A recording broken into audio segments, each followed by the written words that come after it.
Back at the table, co-host of MSNBC's The Cycle, Ari Melber. He got an exclusive interview with U.S. Attorney Manhattan Preet Bharara. Obviously, this guy's been making waves for a long time. Now, with Shelley Silver here, perhaps leading to Governor Cuomo as well. Yeah, that's part of what we talked about. I sat down with Preet Bharara, who, as you mentioned, Willie, the top federal prosecutor in New York. This is his first interview since he indicted New York Speaker Shelley Silver on corruption charges. We talked about money in politics, prosecuting terrorists, insider trading, and his push for prison reform. I also asked him about his review of the Anti-Corruption Commission that Governor Cuomo disbanded, and he took issue with some of the governor's statements. Here is part of that interview airing on Morning Joe here for the first time. The Moreland Commission was disbanded within only 9 months when it was expected that it was going to be empowered to investigate corruption and bring corruption cases for a much longer period of time. And so that's just there by way of background. Now, when anything happens with respect to corruption and a commission is shut down or a commission is established for particular reasons or staffed in a particular way, I think it's natural for people to ask questions about it. And so there's nothing wrong with asking questions about it.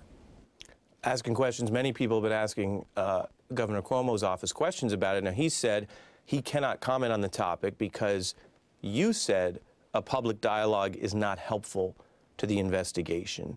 Is that correct, or do any rules prevent him from commenting on the corruption investigation? People are able to exercise their public role in the way that they see fit. They're allowed to exercise their First Amendment rights. I think it is a different thing to say that people shouldn't be talking to potential witnesses in a case when prosecutors and FBI agents and other investigators are looking at something. But I don't think I or anyone else has ever said that any particular person shouldn't be talking about how he or she made decisions publicly. No.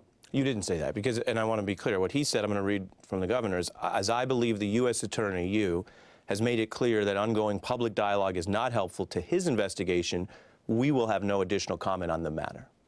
Well, first of all, I don't think that's true, because I've heard comments that have been attributed to the governor. So, you know, how he wants to interpret what he can and cannot say is up to him, and you can direct those questions elsewhere. More broadly, you have said the problem in New York's political culture and something people relate to around the country is 3 men in a room making decisions for everybody else.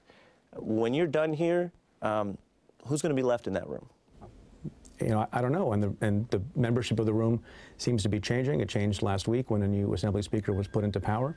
Look, I was speaking a little bit out of frustration as a citizen, and I think a lot of people have expressed the same frustration. When you have, you know, all the decisions that are so important to the people of a state being made, you know, almost, you know, by fiat, by just 3 people in a room, that makes you wonder what kinds of decisions are being made. Just imagine if the same level of decisions were being made by just the president and John Boehner and now Mitch McConnell. I think people wouldn't tolerate it for very long.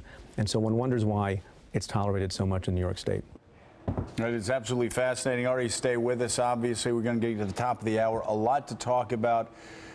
From the state of Alabama to ISIS to, well, question we're going to ask you is Governor Cuomo in trouble?